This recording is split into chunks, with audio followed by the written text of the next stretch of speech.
மகா கிருபை இரக்கமும் நிறைந்த எங்களை நேசிக்கிற நல்ல தகப்பனே, கிருபையாய் நீர் கொடுத்திருக்கிற அந்த நல்ல நாளிற்காய் ராஜா, உம்மை நன்றியோடு உம்மை துதித்து ஸ்தோத்தரிக்கிற ஆண்டவரே. எங்கள் ஒவ்வொருவருக்கும் நீர் ஜீவனை தந்து அப்பா உடைய தயையை எங்களுக்கு கட்டளையிட்டிருக்கிறீர். அப்பா உடைய பராமரிப்பு எங்கள் ஒவ்வொருடைய ஆவியையும் காப்பாற்றி கொண்டிருக்கிறதற்காக நாங்கள் நன்றியோடு உம்மை துதிக்கிறோம், ஸ்தோத்தரிக்கிறோம் ஆண்டவரே. அப்பா, எங்களை அழைத்த தேவன் உண்மை உள்ளவர் கர்த்தாவே. ஆண்டவரே, எங்கள் ஒவ்வொருவரையும் ஆண்டவரே உடைய கரத்தை நாங்கள் தாழ்த்தி ஒப்பு கொடுக்கிறோம். இந்த நாளிலும் கர்த்தர் எங்களோடு பேச போகிற காரியங்களுக்கு, எங்களுக்கு கற்றுக் கொடுக்க போகிற காரியங்களுக்கு, எங்களுக்கு உணர்த்த போகிற காரியங்களுக்கு, எங்களை தேற்ற போகிற காரியங்களுக்காக கர்த்தாவே உம்மை நன்றியோடு உம்மை துதித்து ஸ்தோத்தரிக்கிறோம். அதே மாம்சத்தின்படியாக இந்த காரியத்தை சொல்லிவிடாதபடிக்கு ஆவியானவரே நீர் என்னை முற்றிலும் மறைத்து ஆண்டவரே உம்முடைய வசனத்தை அப்பா ஆவியின் பலத்தோட அப்பா எங்க வார்த்தை வெளிப்படவும் தகுதிப்படுத்தி என்னை நீர் பயன்படுத்த வேண்டுமாய், எங்கள் ஒவ்வொருவருக்கு அது பிரயோஜனமாய் இருக்க வேண்டுமாய் கர்த்தாவே உம்மை மன்றாடுகிறோம். அப்பா, எங்கள் ஒவ்வொருடைய இருதயத்தை உமக்கு நேராக நாங்கள் திருப்புகிறோம். கேட்டுக்கொண்ட காரியங்களின் படியாக நாங்கள் நடக்கிறதற்கும் பரிசுத்த ஆவியானவர் எங்களுக்கு நவமான இருதயத்தை, புதிய ஆவிய, கீழ்ப்படிதலின் ஆவி எங்களுக்கு கொடுக்க வேண்டுமாய் கர்த்தாவே உம்மை மன்றாடுகிறோம். இயேசு கிறிஸ்துவின் இனிய நாமத்தினாலும் பரிசுத்த ஆவியானவருடைய உதவி ஒத்தாசை உடனும் மனத்தாழ்மையோடு உம்மை கெஞ்சி மன்றாடுகிறோம் எங்கள் ஜீவனுள்ள நல்ல பிதாவே. ஆமேன், ஆமேன், ஆமேன். இந்த நாளிலும் இன்னைக்கு நம்ம வந்து என்னன்னு சொல்லணும்னா, இன்னைக்கு நம்ம நிறையா இன்னைக்கு ஒவ்வொரு நாள் நம்ம எழும்புறோம் காலையிலேருந்து எழும்பி ஒவ்வொருத்தருடைய உலகத்துல எல்லா இடங்களையும் பார்த்தாலும் எல்லா மனிதர்களும் ஒரு நாளை துவக்கும் பொழுது அந்த அதிகாலையிலே எழும்பி என்ன பண்றாங்க, ஏதோ ஒரு நோக்கத்துக்காக எல்லாருமே நம்ம செயல்படுகிற காரியங்கள். பிள்ளைங்களை ஸ்கூலுக்கு அனுப்புறதுல நம்ம பரபரப்பாக காணப்படுவோம். கணவனுக்கு நம்ம ஆகாரம் செஞ்சு கொடுக்குற காரியங்களாக இருக்கலாம். இப்படி ஒவ்வொரு காரியத்தை நம்ம என்ன செய்கிறோம், காலையிலே எழுதி ஒவ்வொரு நாளுமே இந்த காரியத்தை உலகத்தில் நீங்கள் அதிகாலமும் ஒவ்வொரு இடத்துலையும் ஒரு வீட்டுக்கு போனால் அந்த வீடு எப்படி இருக்குன்னா ஒரு பரபரப்பான ஒரு சூழ்நிலையில தான் காணப்படும். அதே போல் நாம் ஒரு வெளியே நம்ம நின்னா கூட ஸ்கூல் பஸ்ஸில் எல்லாமே ஒரு பரபரப்பான ஒரு காரியம். பிள்ளைங்க ஸ்கூலுக்கு போகிறதா இருக்கட்டும், அல்லது கம்பெனிக்கு போகிறதா இருக்கட்டும், ஒரு வேலை ஸ்தலத்துக்கு போகிறதா இருக்கட்டும். அப்போ ஏதோ ஒரு காரியத்துக்காக நம்ம இந்த உலகத்தில் நம்ம ஓடிக்கொண்டே இருக்கிறோம். ஆனால் அந்த ஓடுகிற காரியம் எதுக்காக ஓடுகிறோம்? இந்த உலகத்தின் ஆசீர்வாதங்களுக்காக நம்ம ஒவ்வொரு காரியத்தை நம்ம மோஸ்ட்லி அப்படிதான். நிறைய உலகத்துல வந்து எல்லாமே அப்படிதான் ஓடக்கூடிய காரியங்கள். இந்த உலகத்தின் காரியத்துல நம்ம ஆசீர்வாதமா இருக்கணும், நம்ம தேவைகள் சந்திக்கப்படணும், பிள்ளைகளுடைய எதிர்காலங்கள் நல்லா இருக்கணும், நல்ல படிப்பை கொடுக்கணும், நம்ம வந்து இந்த உலகத்தில் நமக்கு நல்ல ஆசீர்வாதமாக ஒரு அடிப்படை தேவைகள் வசதிகள் சந்திக்கப்படணும் அப்படின்னு சொல்லிட்டு எல்லா மனிதனுக்கும் உள்ள இயற்கையான ஒரு ஆசைகள் தான். இந்த ஆசை வந்து தப்பே கிடையாது. இது கர்த்தரும் விரும்புகிறார். ஏன்னா பிரசங்கில இருக்குல்ல, அவர் தம்முடைய பார்வைக்கு நல்லவனா இருக்கிறவனுக்கு அறிவையும் இன்பத்தையும் ஞானத்தையும் கொடுக்கிறாரு அப்படின்னு சொல்லிட்டு நன்மைகளை கொடுக்கிறாருன்னா வேதம் சொல்லுது. அவர் அதை கொடுக்கவர் சித்தம் உள்ளவராக தான் இருக்கிறாரு. ஆனா எல்லாவற்றிற்கும் மேலாக தேவன் நம்ம மனிதர்களாகிய நம்மிடத்துல அவர் எதிர்பார்க்கிறது என்னது அப்படின்னு சொன்னான்னா, நம்ம அவருடைய வழியை அறிந்து கொள்ளணும் அப்படிங்கிறதுல அவர் ரொம்ப ஆசையா இருக்கிறார். இன்னைக்கு ஆதாரமான எடுத்துக்கொண்ட வசனம் வந்து என்னன்னு சொன்னா, சங்கீதம் 1 சங்கீதம் 1 இருக்குது. துன்மார்க்கருடைய ஆலோசனையில் நடவாமலும், பாவிகளுடைய வழியில் நில்லாமலும், பரியாசக்காரர் உட்காரும் இடத்தில் உட்காராமலும். இந்த முதல் இதை நம்ம வந்து தியானிப்போம். அதுல பாத்தீங்கன்னா 3 வழி அங்க கொடுக்கப்பட்டிருக்கிறது. ஒண்ணு என்னது? துன்மார்க்கருடைய வழி. அடுத்தது என்னது? பாவிகளுடைய வழி. அடுத்தது என்னது? பரிகாசக்காரர் உட்கார்கிற வழி. இப்ப இந்த துன்மார்க்க வழி அப்படின்னு சொல்லும்போது, அந்த துன்மார்க்க வழி நம்ம பொதுவா துன்மார்க்க வழி அப்படின்னு சொல்லிடுவோம். அப்ப நான் அந்த வேதத்தின் அடிப்படையில சரி துன்மார்க்க வழி எப்படி இருக்கும் அப்படின்னு சொல்லிட்டு நான் வசனங்களை தியானிக்கும் போது நான் எடுத்துக்கொண்ட காரியங்களை நான் இப்ப நான் உங்க கூட அதை பகிர்ந்து கொள்கிறேன். அது துன்மார்க்க வழி எப்படி இருக்கும் அப்படின்னு சொன்னா, சங்கீதம் 10 நம்ம எடுத்து பார்ப்போமா? சங்கீதம் 10 எடுங்க. அதுல பாருங்க, துன்மார்க்கனை பற்றி கொடுத்திருக்குது. துன்மார்க்கன் எப்படி இருப்பானா, கர்த்தாவே ஏன் தூரத்தில் நிற்கிறீர்? அப்ப இதுல இருந்து தெரியுது, ஒரு துன்மார்க்கனுக்கு கர்த்தர் எப்படி இருக்கிறாரா? தூரத்துல தான் நிப்பாரு அப்படிங்கிறது முதல் வசனத்திலே அதுல வந்திருக்குது பாருங்களேன். அடுத்தது பாருங்க, அவன் எப்படி இருப்பானா?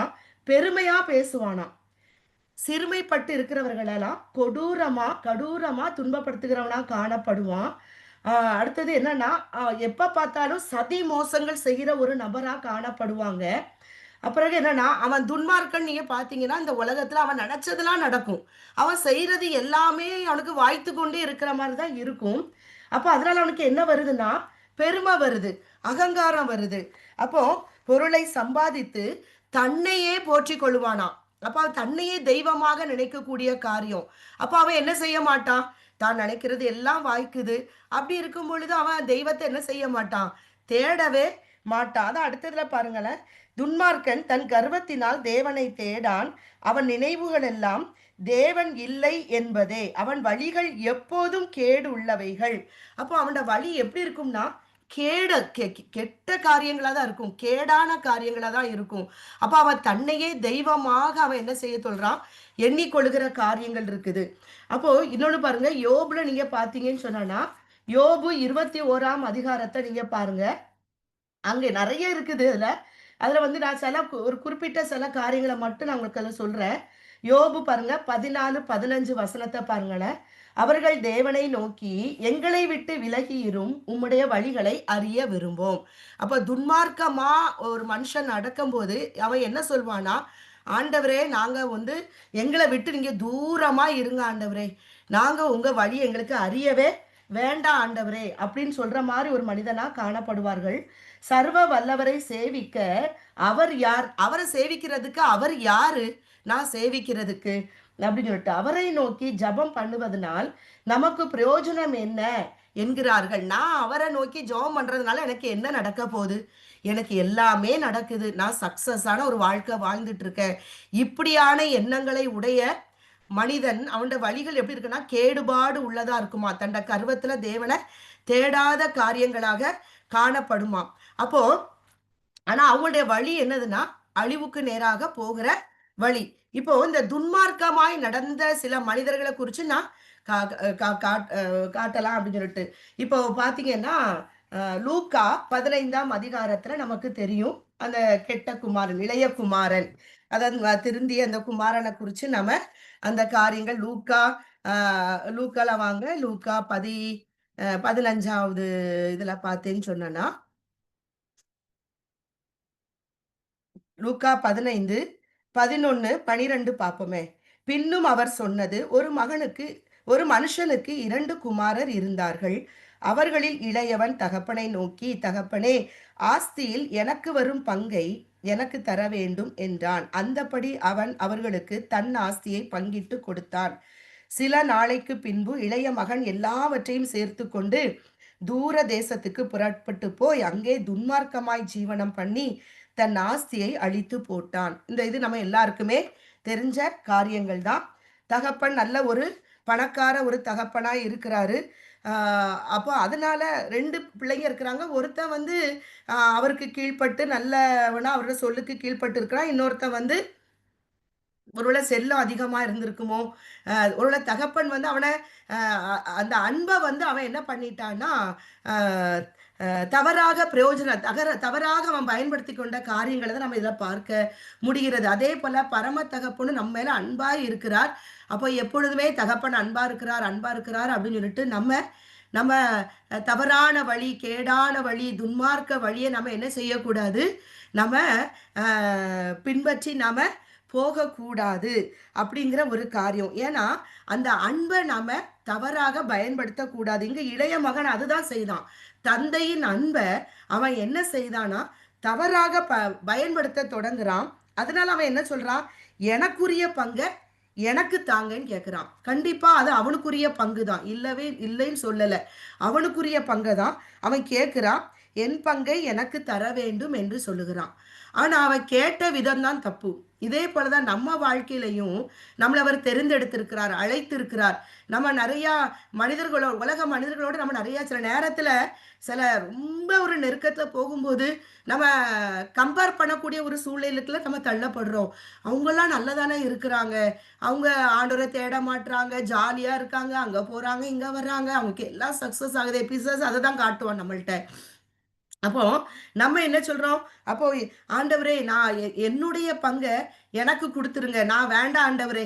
நான் அந்த இடத்த எனக்கு உங்க உங்க இந்த வழியில நான் நிக்க வேண்டாம் ஆண்டவரே. என்னுடைய பங்கு எனக்குள்ளத குடுங்க. நான் என் பாட பார்த்துட்டு என் வழியில நான் போறேன். அப்படின்னு சொல்லிட்டு நம்ம கேட்கிற ஒரு நபரா இருக்கிறோமா? ஏன்னா இளைய மகன் அப்படிதான் செஞ்சான். அப்போ அவன் என்ன செஞ்சான்னா, கடைசியில அந்த அந்த தகப்பன்ட்ட இருந்து எல்லாம் அவன்ட பங்க வாங்கிட்டான். வாங்கிட்டு எங்க போறான்னா, தூர தேசத்துக்கு புறப்பட்டு போகிறான். இப்ப இந்த இடத்துல தூர தேசம் அப்படின்னு நம்ம எத பார்க்கிறோம்னா, இவன் தகப்பனோடு இருக்கிறது வந்து இல்ல. தூர தேசங்கிறது என்னதுன்னா, பிசாசுக்குரிய ஒரு வழியில அவன் வாழ்வதற்காக, அ தன் இஷ்டப்படி வாழ்வதற்காக அவன் என்ன செய்றான் அப்படின்னு சொன்னான்னா, தூர தேசத்துக்கு தன் தகப்பனை விட்டு, அன்பை விட்டு தூரமா போகக்கூடிய காரியங்கள இத நாம பார்க்கிறோம். அப்போ அப்ப தூரமா ஒரு மனுஷன் நம்ம வந்து தேவன விட்டு மற்றவர்கள நாம ஒரு துன்மார்க்க வழியில நிற்கிறவர்கள நம்ம பார்த்து, நம்ம சோர்ந்து போகும் பொழுது, கண்டிப்பா நம்ம இருதயம் என்ன செய்யுதுன்னா, அ அவர விட்டு தூரமா போயிரலாம். அப்படிங்கிற மாரி ஒரு எண்ணம் எல்லா மனிதர்களுக்குள்ளாமே இயல்பா, பிராக்டிகலா வரக்கூடிய காரியங்கள் இருக்குது. ஆனா, அப்படி நம்ம தூரமா போகும்போது, அதனால தான் இந்த வார்த்தைகள்லாம், இந்த மாரி காரியங்கள்லாம் தேவன் நமக்கு உவமைகளாக இங்க எழுதி வைத்திருக்கிறார். ஏன்னா, இப்படிப்பட்ட சூழ்நிலைகள்ல நம்ம தூரமா போகும்பொழுது, என்ன என்ன மாரி அதுக்குள்ள விளைவு என்ன ஆகும்? அதனால நீ எப்படிதான் வாழணும்? அப்படிங்கிறதுக்காக நமக்கு இதெல்லாம் இங்க எழுதப்பட்டிருக்கிறது. அப்ப தூரமா போகும்போது, கண்டிப்பா தகப்பனுடைய வழிநடத்துதல் அவனுக்கு இருக்காது. ஆலோசனை அவனுக்கு இருக்காது. அவன் தன்னுடைய வழியில அவன் நடக்கிற ஒரு மனுஷனா, அவன் எப்படி வாழ்றான்னா, துன்மார்க்கமாக வாழுறான். எப்படி துன்மார்க்கமா? அவன் கையில அவ்ளோ பணம் இருக்குது. அப்ப நான் ஏன் தேவன நான் தேடணும். அப்பா அவனுக்கு தேவையில்ல. அப்பாவ மறந்தே போயிட்டான் அந்த இடத்துல. அப்பாவ குறிச்சு அவனுக்கு நினைக்கிறதுக்கு அங்க இடமே இல்ல. ஏன்னா, அவன் அவன் விரும்பின எல்லா காரியங்களுமே அவனுக்கு கிடைக்குது. அப்படி இருக்கும்போது தன் தகப்பன தேடுறதுக்கு அங்க வழியே இல்ல. ஆனா ஒண்ணு, அவன் தன்னுடைய அ ஆவிக்குரிய வாழ்க்கைய, தன் ஆத்துமாவை இழந்து போய் கொண்டிருக்கிறாங்கிறது வந்து அவனுக்கு அது தெரியாம போய் கொண்டிருக்கிற ஒரு காரியமாக காணப்பட்டு கொண்டிருக்கிறது. அப்போ நம்மளும் சில உலக மனிதர்கள பார்த்து நம்ம நம்ம நமக்கு நியமித்த ஒரு வழியிலிருந்து நம்ம வழிய விலக்கி வாழும் பொழுது, வழிய விலகும் பொழுது, அந்த வழி எப்படி போகுது அப்படின்னு சொன்னான்னா, நம்மளே வந்து ஒரு அ அந்த பன்றி மேய்க்கிற ஒரு காரியமாக, பன்றி மேய்க்கும்போது பன்றி தெரியும். எல்லா மனுஷருக்கும் ஒரு அருவருப்பான ஒரு விலங்கு. அப்போ இந்த உலகத்தாரால நம்ம துன்மார்க்கமா ஒரு மனுஷன் வாழும்போது, அவனுக்கு அப்ப அந்த துன்மார்க்க மனிதன உலகம் வந்து மதிக்குமா? மதிக்காது. அப்ப அவன் எப்படி ஒரு மதிப்பில்லாத ஒரு நபராக, அவன் குடும்பத்தாரால கூட மதிக்கப்பட மாட்டான். ஒருவேளை அவனுடைய பிள்ளைகளால கூட மதிக்கப்பட மாட்டான். யாராலுமே மதிக்கப்படாத ஒரு வாழ்க்கை. அப்படி வாழும்போது அந்த மனிதன் வந்து தனியா தான் வாழ முடியும். அப்ப அவன் அவன் ஏன் இந்த உலகத்துல நம்ம அவன் பிறந்ததுக்குள்ள அ அந்த நோக்கம் அவன்ட்ட வந்து நிறைவேறாம, அவன் என்ன பண்ணுவான்? தன்னையே பழித்துக்கொண்டு, வாழ்க்கை மேல அவனுக்கு வெறுப்பு வரக்கூடிய காரியங்கள், அப்போ மேலும் மேலும் அவன் தவறு செய்ய கூடிய ஒரு காரியமா தான் அந்த காரியங்கள் என்ன செய்யும்? மாறுகிறது. அப்போ அப்ப அவன் என்ன செய்றான்? பன்றிகள் திங்கிற அந்த இத சாப்பிடுறான். அ அத கூட அவனுக்கு கொடுக்கறக்கு ஒருவரும் இல்ல. அப்ப அப்படிப்பட்ட ஒரு சூழ்நிலையில மனிதன் வந்து என்ன செய்வான்? நம்ம தள்ளப்படுகிற ஒரு காரியங்கள். ஆனா, அப்புறம் தான் அவன் யோசிக்கிறான். எல்லாம் இழந்து போன ஒரு சூழ்நிலையில தான் அவன் யோசிக்கிறான். என்ற தகப்பன் வீட்ல பூர்த்தியான சாப்பாடு இருக்கிறது. அதேபோல என்னதான் உலகத்துல அ நமக்கு உலகம் வந்து இன்னைக்கு பார்த்தீங்கன்னா, கவலைகள மறக்கிறதற்கு நெறைய மொபைல் ஃபோன், நெறைய காரியங்கள வந்து அ நமக்கு முன்னால வைத்திருக்கிறது. அப்போ அந்த காரியங்கள் நீங்க பார்த்தோம்ன்னு சொன்னோன்னா, அற்ப சந்தோஷமா தான் இருக்கும். ஒவ்வொருத்தருக்கும் ஒவ்வொரு மாரி அந்த சந்தோஷத்த பிசாசு வந்து கொடுக்குறான். ஆ ஆனா அப்போ நம்ம வந்து அந்த அது எல்லாமே நமக்கு நிரந்தரம் இல்லாத ஒரு சந்தோஷம். அப்ப அவருடைய வழியில நாம நடக்கும் பொழுது தான், அந்த அந்த காரியங்கள் நமக்கு எப்படி இருக்குன்னா, ஆசீர்வாதமா இருக்கிற காரியங்களாக நமக்கு காணப்படுகிறது. ஏன்னா, அவர்ட்ட தான் அந்த பூரணமான ஆசீர்வாதங்கள் எங்க இருக்குதுன்னா, கர்த்தராகிய இயேசு கிறிஸ்துட்ட மாத்திரம் தான் இருக்கிறது. அப்போ நம்ம அந்த துன்மார்க்க வழியில நம்ம நடந்து விடாதபடிக்கு, சோதனைகள் வரும், பாடுகள் வரும், துன்பங்கள் வரும், நெருக்கங்கள் வரும், அவமானங்கள் எல்லாம் வரும். நம்ம ஆனா அந்த இடத்துல நம்ம துன்மார்க்க வழியில நடந்து விடாதபடிக்கு, அந்த இடத்துல கர்த்தர் நமக்கு காட்டுகிற அந்த வழியில நம்ம நடக்கும் பொழுது தான் நம்ம ஆசீர்வாதங்களை பெற்றுக்கொள்ள முடிகிறது. அடுத்தது பார்த்தீங்கன்னா, பாவிகளுடைய வழியில் நில்லாமலும், ச துன்மார்க்கருடைய ஆலோசனை சில சில காரியங்கள் என்னதுன்னா, துன்மார்க்கமான நம்ம வந்து சில நஷ்டங்களை அடைய வேண்டும் என்று சிலர் நம்மட்ட வந்து துன்மார்க்க ஆலோசனைகளை கொண்டு வருவார்கள். நம்ம கர்த்தருடைய வழியில இல்ல அப்படின்னு சொன்னோம்னா, அந்த துன்மார்க்கமான ஆலோசனை நமக்கு எப்படி இருக்குன்னு சொன்னோம்னா, நல்ல ஆலோசனை மாரி தெரிந்து, நம்ம இருந்ததை எல்லாம் இழந்து போகத்தக்கதான ஒரு காரியமாக மாறும். அப்போ நம்ம நம்ம வாழ்க்கையில எப்பொழுது நம்ம வழி கர்த்தர் காட்டுகிற வழியில நம்ம நடக்கும் பொழுது தான் நமக்கு வந்து என்னது அந்த வழி நம்ம வந்து பிசாசு கொண்டு வருகிற அவனோட பொல்லாத வழிகளுக்கு துன்மார்க்க ஆலோசனைகளுக்கு நம்ம தப்பித்துக் கொள்ள முடியும். பாவிகளுடைய வழியில் நில்லாமல், பாவம் அப்படின்னு சொல்லும்போது பாவத்துக்கு டெஃபினிஷன் எதுன்னு சொல்லிட்டு சொல்லுங்க, சொல்லுங்க பார்ப்போம். பாவம் எப்படி வந்தது? பாவம் யாக்கோபு 1ல இதுக்கு நமக்கு தெளிவான ஒரு காரியங்கள் இருக்கிறது. இது எங்க நடந்தது? ஏதேன் தோட்டத்துல. எந்த சப்ஜெக்ட்ல நம்ம போனாலும், ஏதேன் தோட்டத்த தான் நம்ம டச் பண்ண முடியும். அங்க நீங்க பார்த்தீங்கன்னு சொன்னனா, யாக்கோபு 1ஆம் அதிகாரத்துல நம்ம பார்க்கிறோம். 14வது வசனத்துல பாருங்க. அவனவன் தன் தன் சுய இச்சையினாலே இழுக்கப்பட்டு சிக்குண்டு சோதிக்கப்படுகிறான். பின்பு இச்சையானது கர்ப்பம் தரித்து பாவத்தை பிறப்பிக்கும். பாவம் பூரணமாகும்போது மரணத்தை பிறப்பிக்கும். அப்போ அந்த நம்ம தேவ சித்தத்துக்கு நம்மை ஒப்பு கொடுத்து வாழ்வதை விட்டுவிட்டு நம்மளுடைய சுய இச்சைக்கு நமக்கு எது பிடிக்குதோ, நம்ம கண்ணும் நம்ம மனசு விரும்புறதை எல்லாம், ஆண்டவரே இது வேணும் அது வேணும் இப்படி செய்திருங்க அப்படி செஞ்சிருங்க, ஆனா அந்த எல்லாமே நமக்கு வேணும். ஆனா அந்த காரியத்தை நம்ம ஆண்டவருடைய சமூகத்துல கொண்டு வைக்கணும். கர்த்தாவே, எனக்கு இப்படிப்பட்ட காரியங்கள் எனக்கு வேணும், இது இது உங்க சித்தமா இருக்குமானா உங்க சித்தத்தின்படியாக இந்த காரியத்தை எங்களுக்கு வழிநடத்தி கொடுங்க அப்படின்னு நம்ம சொல்ற காரியங்கள் இருக்கிறது. ஆனா நம்மளாவே ஒரு காரியத்தை ஆசைப்பட்டு நமக்கு வர்ற அந்த துன்மார்க்க ஆலோசனை கேட்டு அந்த இச்சைக்குள்ள நம்ம ஒரு காரியத்துல போய் விழும் பொழுது, அதனால நம்ம என்ன செய்றோம்? சோதிக்கப்படுறோம். அதுக்கு பின்னால வரக்கூடிய போராட்டங்கள், இழப்புகள், கண்ணீர்கள், தூக்கமில்லாத காரியங்கள், சிலவங்க மனநோயாளியா போகிற காரியங்கள், இப்படி நம்ம நெறைய காரியங்கள் நம்ம பார்க்கிறோம் உலகத்துல. அப்போ அந்த இச்சை வந்து என்ன செய்யுது? கர்ப்பம் தரித்து பாவத்தை பிறப்பிக்கிறது. இந்த பாவம் எங்க ஸ்டார்ட் ஆகுதுன்னா, ஆதியாகமம் 3ஆம் அதிகாரத்துல நம்முடைய ஆதி அ தாயா ஏவாள் அவங்க பண்ணுன அந்த காரியம் 3ஆம் அதிகாரம் 6வது வசனத்துல இருக்குது. அப்பொழுது ஸ்திரீயானவள் அந்த விருட்சம் புசிப்புக்கு நல்லதும் பார்வைக்கு இன்பமும் புத்தியை தெளிவிக்கிறதுக்கு இச்சிக்கப்படத்தக்க விருட்சமாய் இருக்கிறது. புசிப்புக்கு நல்லது, அது மாம்சத்தின் இச்சையை தூண்டுகிறது. பார்வைக்கு நல்லது, அது கண்களின் இச்சையை தூண்டுது. புத்தியை தெளிவிக்கிறது, அது மாம்சத்தின் ஜீவனத்தின் பெருமையை அது தூண்டி விடுகிறது.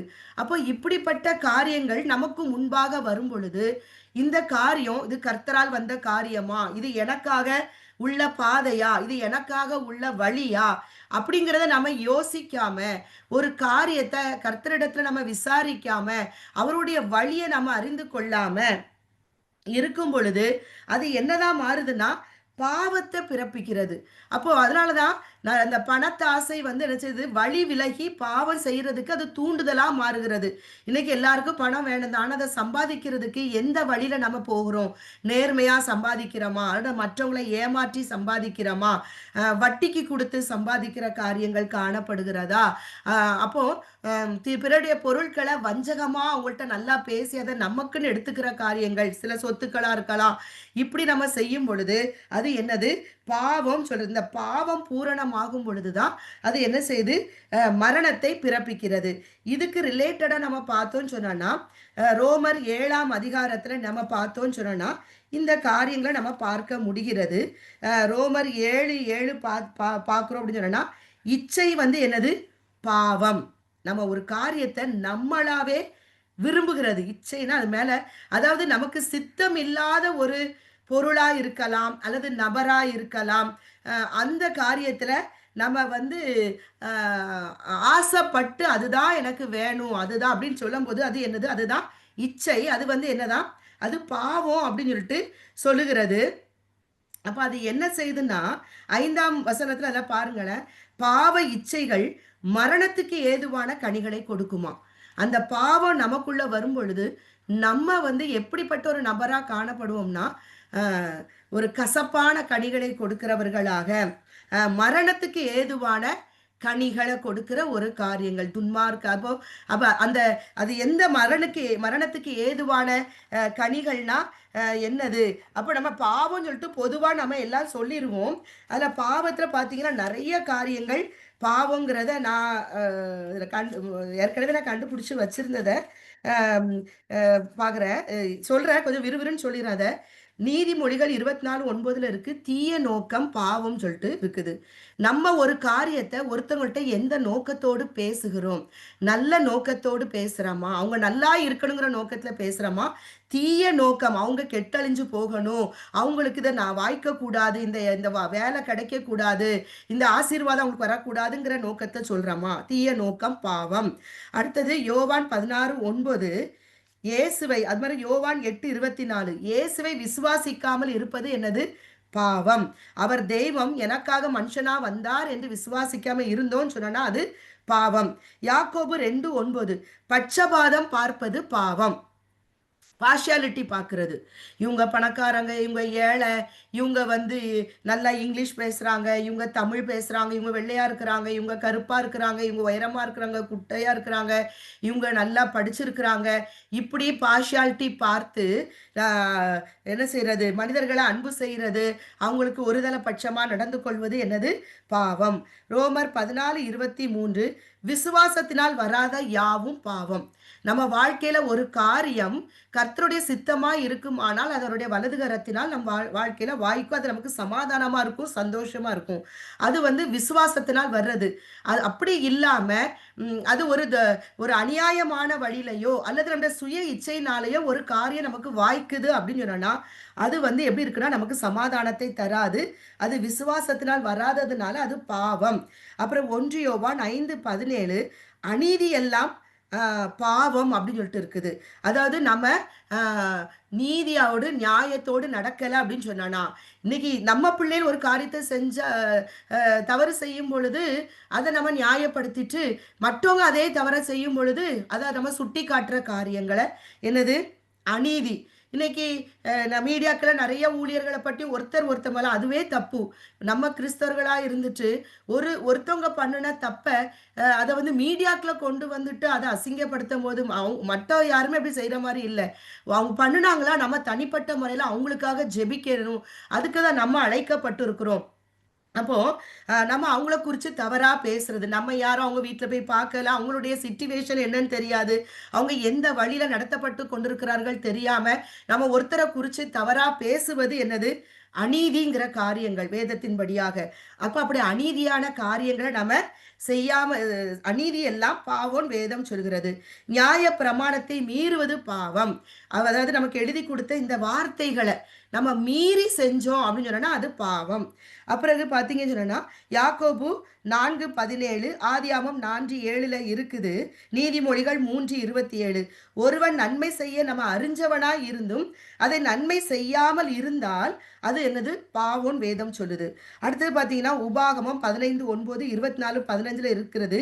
உழைத்தவனுடைய கூலிய நம்ம கொடுக்காம, அதுலயும் நம்ம என்ன செய்றது? குறைக்கிறது. 2வது என்னன்னா, கஷ்டப்பட்டு இந்த வீடுகள்ல இந்த காய்கறிலாம் விக்க வருவாங்கல்ல, அவங்க பாவம் அந்த வெயில்ல அலைஞ்சு அந்த காய்கறி கொண்டு வரும் அவங்கள்ட்ட போய் நம்ம பேரம் பேசுவோம்ல, அது பாவம். அப்ப நம்ம என்ன பண்ணலாம்? கூட அவங்களுக்கு ஒரு ₹5 குடுக்கலாம், ₹10 குடுக்கலாம். அப்படிங்கிற ஒரு எண்ணத்துக்குள்ள நம்ம வரணுமே ஒழிய, அவங்கள்ட்ட இருந்து நம்ம ₹1 குறைச்சு "இதில குறைச்சுக்கிருங்களேன், குறைச்சுக்கிருங்களேன்." நான்லாம் இத செஞ்சிருக்கேன். எப்போ?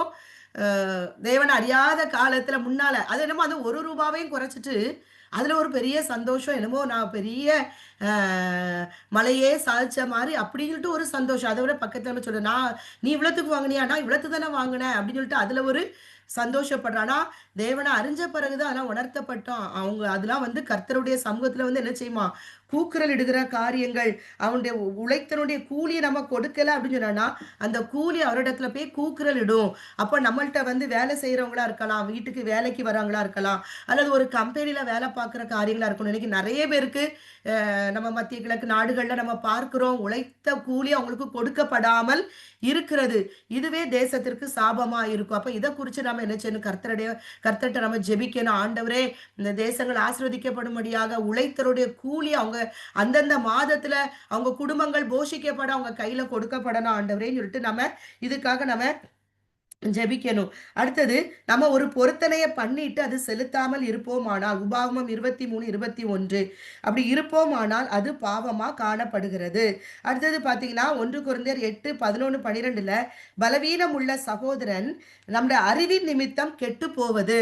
அதுல இருக்கும் ஒரு விக்கிரக கோயில்ல வந்து அ ஒருத்தன் ஆண்டவர அறிஞ்ச ஒருத்தன் போய் உட்கார்ந்து அதுல சாப்பிடும் பொழுது இன்னொருத்தன் வந்து ஆண்டரை ஏற்றுக்கொள்ளல. அவன் பலவீனமா இருக்கான். அதாவது ஆவிக்குரிய வாழ்க்கையில பலவீனமா இருக்கான். அவன் நம்மளையே பார்க்கும்போது எப்படி நினைப்பான்னா, "ஓ! இவங்களும் அதுல உட்கார்ந்து சாப்பிடுறாங்களே! அப்ப நானும் இந்த விக்கிரகத்துல இத நான் சேவிக்கலாம், இத செய்யலாம். அவங்களே இருக்காங்க." அப்படின்னு அவன் வந்து பாவம் செய்றதுக்கு நம்ம வழியா இருப்போமானால், அதாவது அறிவில கர்த்தர குறிச்ச அறிவில பலவீனமா இருக்கிறாங்க. அவர அறிந்து கொள்ளாம இருக்கிறவர்களுக்கு முன்பாக, அவரை அறிந்திருக்கிறோம் என்று சொல்லுகிற நாம விழுந்து விட்டோம் அப்படின்னு சொன்னோம்னா, அவன் வந்து கெட்டு போவதற்கு, அவன் இடறி விழுவதற்கு நம்ம காரணமா இருக்கக்கூடாது. அது பாவம்ன்னு சொல்லிட்டு வேதம் சொல்லுகிறது. அடுத்தது மத்தேயு 27:4 தெரியும். குற்றமில்லாத இரத்தத்தை காட்டிக் கொடுக்கிறது. ஒருத்தங்கள பற்றி அதாவது ரத்தம் சிந்துற காரியங்கள் இருக்குது. நம்ம பார்த்திருக்கோம். உபாகமம் 19ல அங்கும் இங்கும் கோல் சொல்லி திரியாயாக இருக்கிறது. அப்ப நம்ம கோல் சொல்லி திரிகிறது. அதாவது இந்த வாயினால நீ பாவம் செய்யாதபடிக்கு, இதுல நீங்க பார்த்தீங்கன்னு சொன்னோம்னா, இந்த வாயில நம்ம நினைக்கிறோம் பாவம்னா நம்ம அ அம் நம்ம கையால செய்ற ஒரு காரியமா இருக்கும் அப்படின்னு நினைக்கிறோம். யோபு 2:10 பாருங்க. யோபு சொல்றாரு, "நான் என் உதடுகளினால் கூட நான் பாவம் செய்யல." அப்படிங்கிறாரு. பிரசங்கி 5:6ல பாருங்க, "உன் மாமிசத்தை பாவத்துக்கு உள்ளாக்க உன் வாய்க்கு இடம் கொடாதேங்கிறார்." நம்ம வாயால நம்ம பாவம் செய்து விடாத பாவம் செய்யாத வாய்க்கு அதாவது நம்ம மாம்சம் பாவத்துக்குள்ள போறதுக்கு நம்ம வாய் தான் காரணம் அப்படின்னு வேதம் சொல்லுகிறது. அப்போ யாக்கோபு 1:26 ஒருவன் தன் நாவை அடக்காமல் தன் இருதயத்தை வஞ்சித்து தன்னை தேவ பக்தி உள்ளவள் என்று எண்ணினால் அவனுடைய தேவ பக்தி வீணாயிருக்கும்.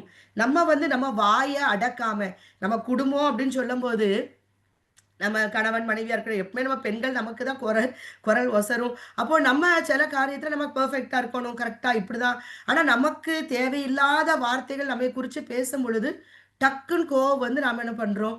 அதுக்கு வாதாடுறோம். நம்ம அவங்க ஒரு வார்த்தை சொன்னா நம்ம 10 வார்த்தை சொன்னா தான் நம்ம அடங்குகிறோம் அப்படின்னு சொல்ற காரியங்கள் நான் அப்படி இருந்திருக்கேன். அ அப்போ அ அப்போ வந்து அ நெறையா அந்த பாதையில ஆண்டவர் என்னை விட்டார். அந்த வழியில என்னை விட்டாரு. விட்டுட்டு அதனுடைய விளைவு என்னது? இதனால நீ என்ன நம்ம சாட்சி இழந்து போகிற காரியங்கள் காணப்படுகிறது. அதனால நமக்குள்ள ஒரு சமாதானம் வரல. அப்போ நான் அப்ப என்னையே அத அவர் கற்றுக்கொள்ள என்னன்னா, பொறுமையா இருக்கணும். அமைதியா இரு. பரவால்ல. அப்ப அந்த பலம் நமக்குள்ள நம்ம தன்னிலே வராது. ஆண்டவரே ஏன்னா மரண பரியந்தம் இந்த போராட்டம் கண்டிப்பா நம்ம எங்க வந்து தோத்து போகுவோமோ, அது பிசாசுக்கு தெரியும். இந்த மாரி காரியத்துல.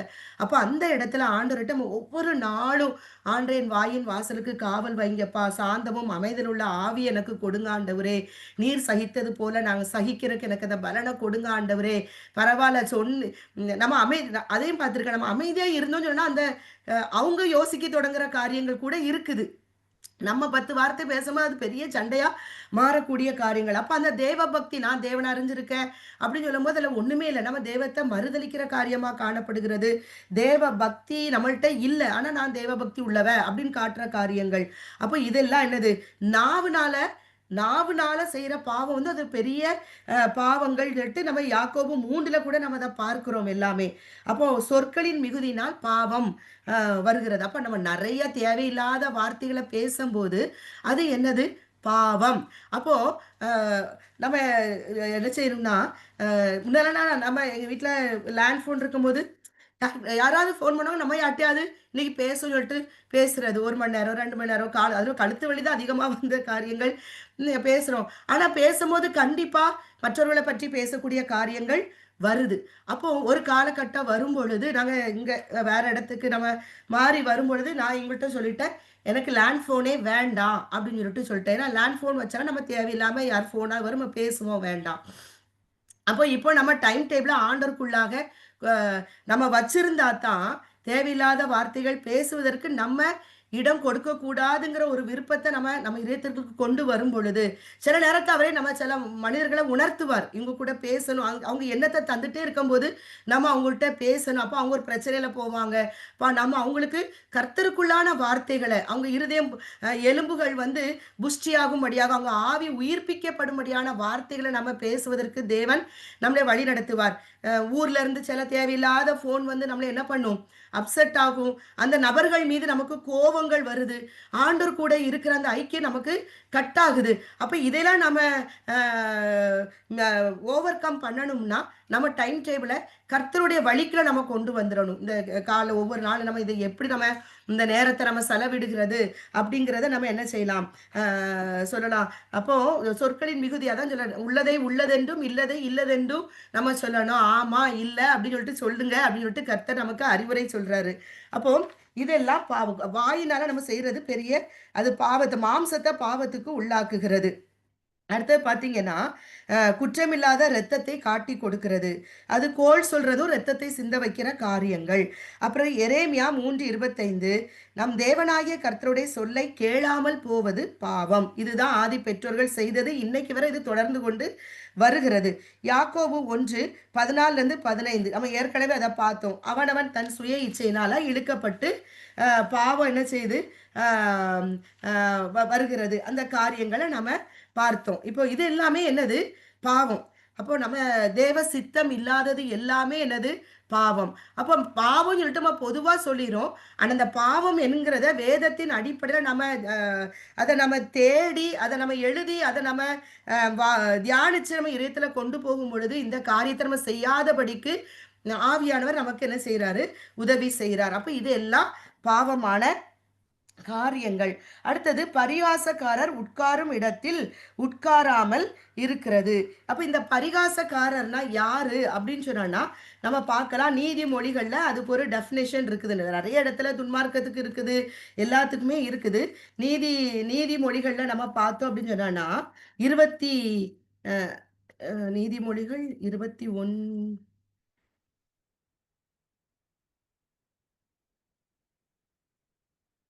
ஆ நீதிமொழிகள் 21, 24 அகங்காரமும் இடும்பும் உள்ளவனுக்கு பரியாசக்காரன் என்று பெயர். அவன் அகந்தையான சினத்தோடே நடக்கிறானாம்.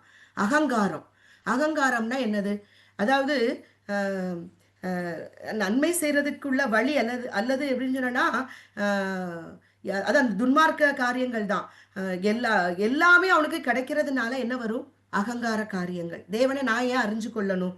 அலட்னா மனிதனுடைய வாழ்க்கை இவ்வளதான். முடிவு வந்து அதுக்கப்புறம் ஒரு நரகம் இருக்கிறது. ஒரு நித்திய அழிவுன்னு ஒண்ணு இருக்குது. நித்திய வாழ்வு இருக்கிறது. இதெல்லாம் கேட்டா கூட, அதெல்லாம் ஒண்ணும் கிடையாது. அது என்ன அப்படி ஒரு காரியங்கள்.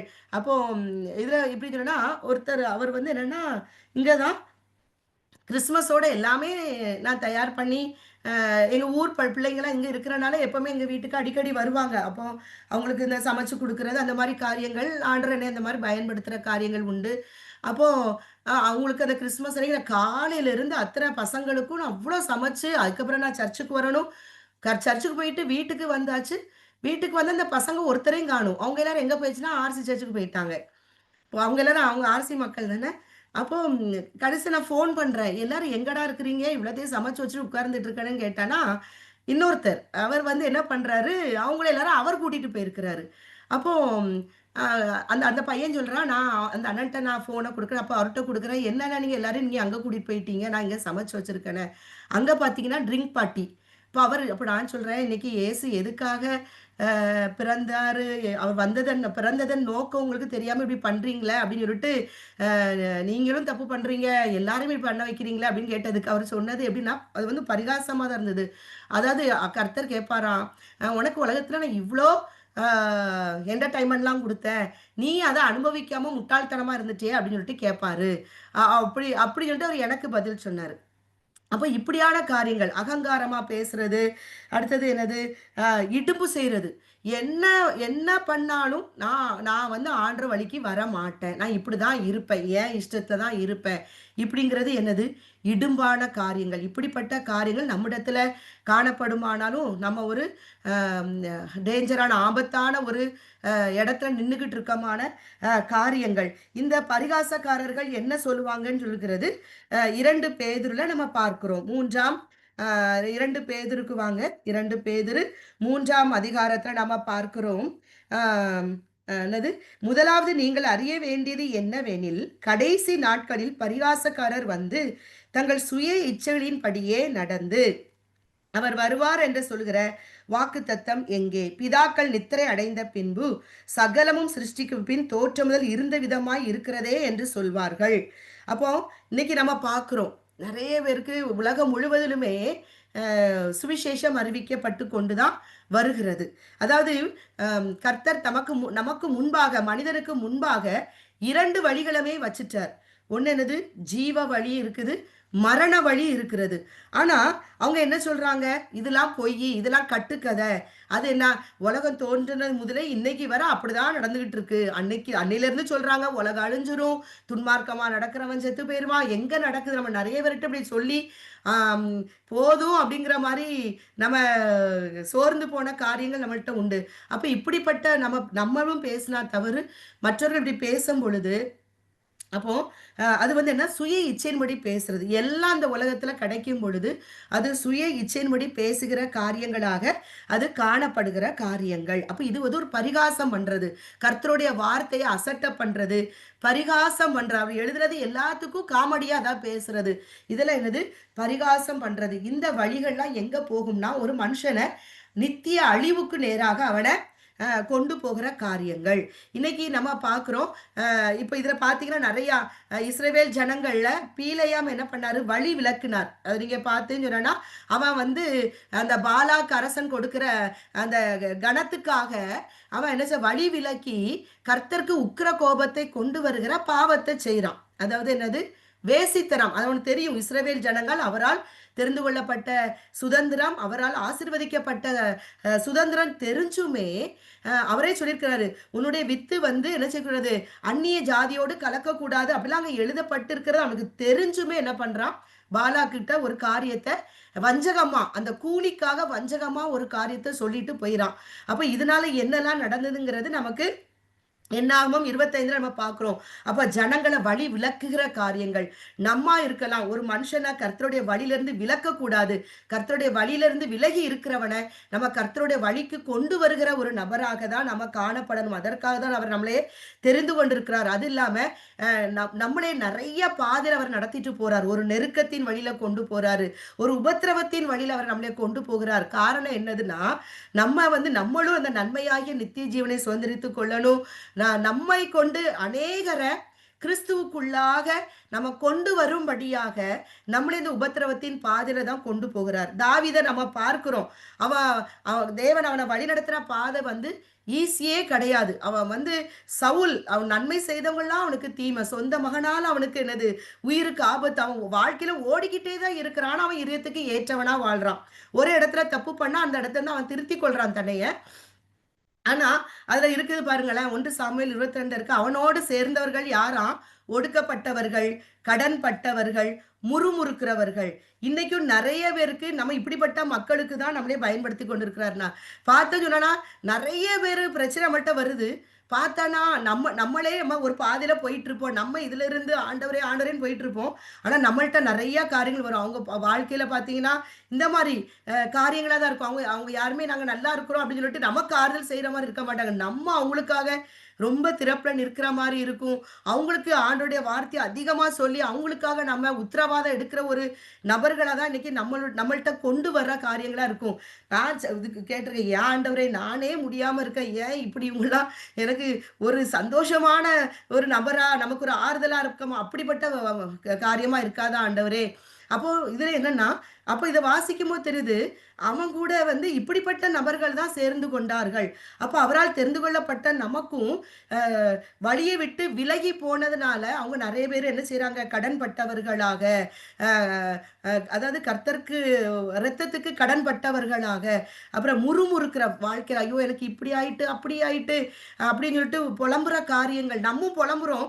ஆனா, அந்த நேரத்துல நம்ம கர்த்தருடைய சமூகத்துல போய் நம்மள திடப்படுத்திக்கிற காரியங்கள் நமக்கு அந்த ஒரு வழியையும் ஆவியானவர் நமக்கு உதவி செய்றார். அப்ப நம்மளை திடப்படுத்தி திடப்படுத்தி கொண்டு வந்து, இதே பாதையில போகிற நெறைய பேருக்கு நம்மளை கர்த்தர் எப்படி வைத்திருக்கிறாரு, அவருடைய வழிக்கு கொண்டு வருகிற ஒரு வழிகாட்டியாக தேவன் நம்மளைய தெரிந்தெடுத்திருக்கிறார். இதற்காக நம்ம கர்த்தருக்கு நம்ம ஸ்தோத்திரம் சொல்லணும்.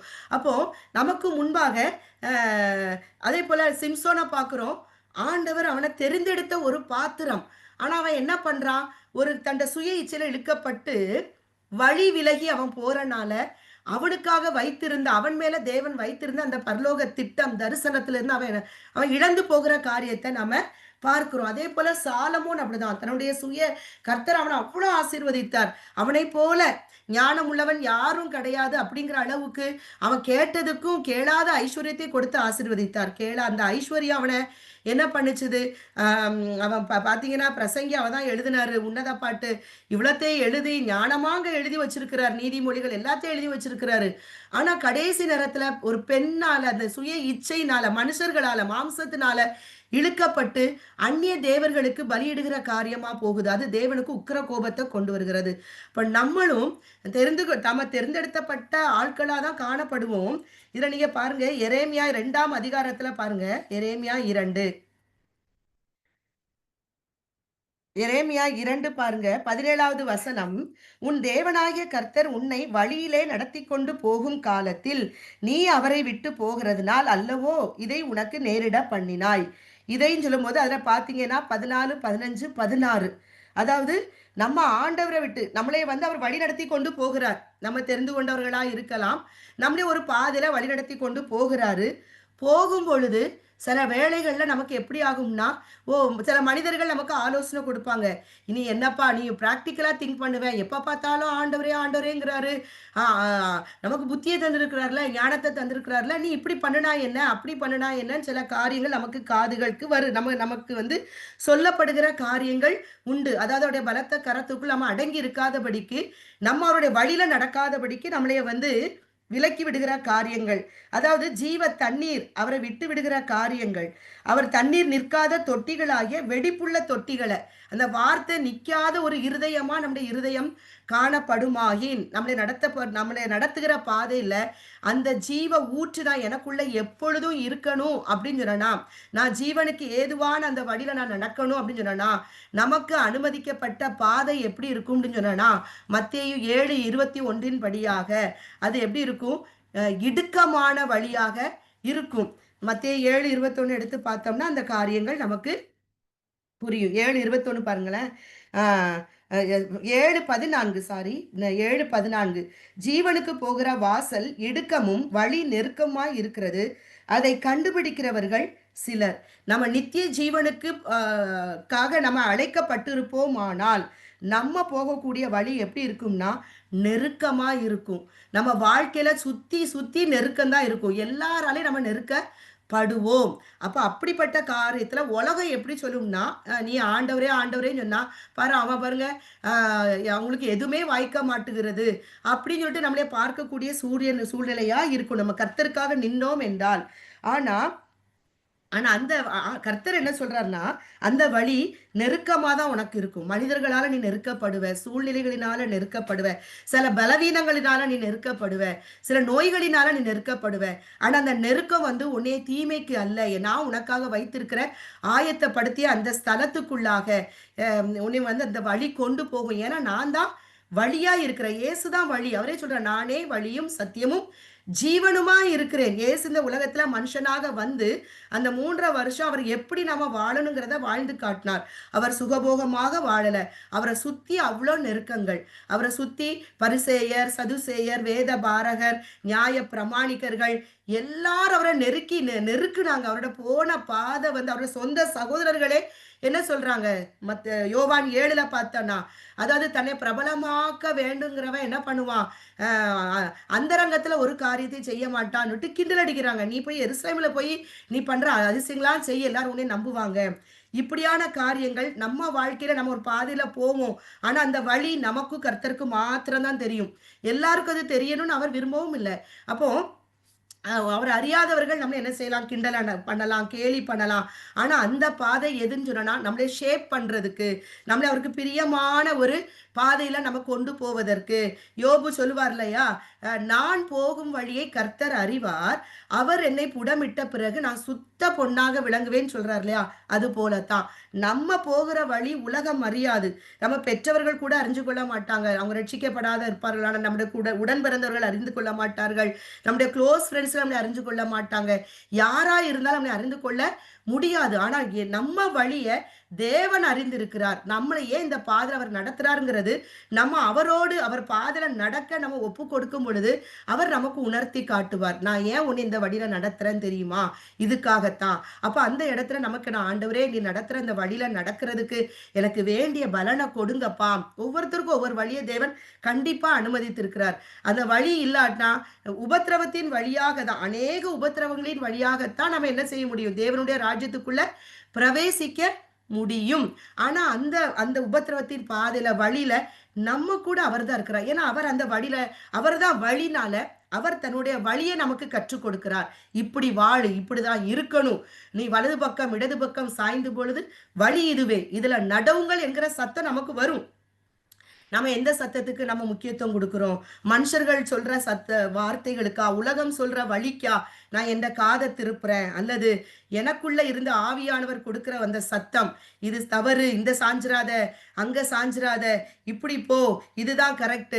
சில நேரத்துல அந்த உலகம் காட்டுற வழி, மனிதர்களால வருகிற வழி எப்படி இருக்கும்னா ரொம்ப நல்லதா இருக்கிற மாதிரி நமக்கு தெரியும். ஆனா அதுல முடிவு எப்படி இருக்கும்னு சொன்னா கேடானதா இருக்கும். நம்ம துக்கத்திலையும் கண்ணீர்லையும் இழப்புகளையும் நம்மளே கொண்டு போய் விட்டுரும். நிறைய கருத்தை இழந்து போகிற காரியங்களா அது மாறிடும். அப்போ ஆனா கர்த்தர் காட்டுகிற வழி எப்படி இருக்குன்னு சொன்னா, நமக்கு ஒண்ணுமே ஒரு ஆப்ஷனுமே இருக்காது. அந்த இடம் வந்து நமக்கு கஷ்டமா இருக்கும். இதுல வந்து வெற்றி கிடைக்குமா, ஆசீர்வாதம் வருமா, அப்படி ஒண்ணுமே இருக்காது. அது வந்து அவர் நம்மளை குருடனை, நம்ம தான் குருட, என் தாசனையே அல்லாமல் யார் குருடன் அப்படிங்கிறாரு. நம்ம அவரை நம்பினோம்னா நம்ம அவருடைய தாசன். அவர் என்ன சொல்றாரு? குருடனை நான் அறியாத வழியில நடத்தி தெரியாத பாதையில தான் கொண்டு போவாராம். கொண்டு போய், ஏன்னா நமக்கு முன்னால கோணல் இருக்குது. அப்போ நம்ம வந்து நம்ம அதெல்லாம் பார்த்துட்டே நடந்தோம்னா, ஐயோ நான் இதில் எப்படி நடப்பேன், நடந்துருவானா நம்ம அதிலே விழுந்துருவோம். அதனால அவர் சொல்றாரு, அவனுக்கு முன்னால் நிறைய கோணலான வழியை வந்து பிசாசு வச்சிருக்கான். ஆனா அவனை நான் எப்படி கொண்டு போவேன்னா, அதெல்லாம் பார்க்காத அளவுக்கு நான் அவனை குருடாக்கி என்னுடைய வழியை மட்டும் அவனுக்கு முன்னால வச்சு கோணலை நான் செவ்வையாக்குவேன், இருளை நான் வெளிச்சமாக்குவேன் அப்படின்னு சொல்லிட்டு கர்த்தர் சொல்றார். ஆனா இந்த காரியத்துல நான் கர்த்தருடைய வழியில நான் நடப்பேன் அப்படின்னு சொல்லிட்டு நான் விருப்பம் கொண்டால் தான், நாம் விருப்பம் கொண்டால் இந்த ஆசீர்வாதங்கள் எல்லாம் தேவன் என்ன செய்யறாரு? நமக்கு தருகிறார். அப்ப அந்த வழி நெருக்கமா தான் இருக்கும். அதை கண்டுபிடிக்கிறவர்கள் சிலர் தான். அந்த சிலர்ல நம்மளே ஒருவரா தேவன், நம்மளா வரவே இல்லை, நானா வரவே இல்லை. நான் சொன்னா 100க்கு 1000 கோடி தடவை சொல்லுவேன். நானா அந்த அவருடைய வழியில நான் வரணும், நான் வரவே இல்லை. அவரை விட்டு நான் ஓடிக்கிட்டே இருந்தேன். ஆனா ஒரு காலகட்டத்தை தேவன் என்ன செய்யறாரு? நம்மளே என்ன செய்யறாரு? பிடிக்கிறார். நான் அவரை தெரிந்து கொண்ட பிறகும் ஒரு காரியம், அதாவது ஜெசனாக்கு வந்து முதல்ல ஃபிட்ஸ்வியாலிருந்து தேவன் பரிபூரண சுகத்தை கொடுத்தார். இப்படி போயிட்டு இருந்த காரியத்தை 2017 பார்த்தீங்கன்னா ஆட்டோ இம்யூன் டிசீஸ் ஒரு வியாதி வந்தது. அப்போ நாங்கள் ஊருக்கு லீவ் போயிருக்கும் போது எங்கள் ஒரு சொந்தக்காரங்க சொன்னாங்க, பெங்களூருக்கு வாங்க, அங்கே ஒரு தமிழ் வைத்தியம் எங்களுக்கு ரொம்ப க்ளோஸு, எங்கள் ஃபேமிலி ஃப்ரெண்டு, அவர்கிட்ட வாங்க அப்படின்னு சொல்லிட்டு எங்களை ரொம்ப ஃபோர்ஸ் பண்ணாங்க. நான் இவங்கள்ட்ட சொல்கிறேன், இல்லை நம்ம கர்த்தரை நம்பி போயிட்டுருக்கோம், நான் வரலன்னு சொல்லும்போது இவங்க அவங்களுக்கு முன்னாலே என்னைய போவோம் போவோம்ன்னு சொல்லும்போது எனக்கு நான் என்னமோ ரொம்ப இவங்கள வந்து ரொம்ப ஆளுகை செய்ற மாரி ஒரு மாரி எனக்கு அந்த சூழல் இருந்தோனே, சரின்னு சொல்லிட்டு அவங்க இஷ்டத்துக்கு நான் விட்டு குடுத்துட்டு நாங்க பெங்களூருக்கு கிளம்பி போயாச்சு. அங்க போகும்போது என்னன்னு சொன்னேன்னா, நான் பஸ்ல போம்போது எனக்கு ரொம்ப வாமிட்டா இருந்தனால, நான் அவில் மாத்திரை போட்டுட்டு போனேன்னா, அவங்க வீட்ல இறங்குன பிறகு எனக்கு ரொம்ப ஒரு தூக்கம் வந்துட்டு, நான் நல்லா ஆழ்ந்த தூக்கத்துக்கு போயாச்சு தூங்கிட்டேன். எங்களுக்கு அப்பாயின்ட்மென்ட் எப்போ பார்த்தீங்கன்னா, மத்தியானம் அ ஒரு 1 மணியோ, 2 மணிக்கோ அப்படி இருக்கும்னு நெனைக்கிறேன். நான் நல்லா தூங்கிட்டேன். அப்ப இவங்க என்னைய எழுப்புறாங்க. "நேரம் ஆயிட்டு, குளிச்சுட்டு கெளம்பணும். நீ எழும்பு" அப்படிங்கிறாங்க. அந்த நேரத்துல எனக்குள்ள வந்த ஒரு கனவு. ரொம்ப வந்து தத்ரூவமா அந்த கனவு எப்படி இருக்குன்னு சொன்னேன்னா, அ நானும் அப்ப எனக்கும் எலும்பு வலி. இவளுக்கும் அதே பிரச்சனை. அப்ப என்னன்னு சொன்னேன்னா, ஆட்டோமின் டிசீஸ் அந்த ஒரு காரியங்கள். அப்ப என்ன அப்படின்னு சொன்னான்னா, அ நானும் ஜெசினாவும் ஒரு ஒரு கடக்குற மாரி ஒரு இருக்குது.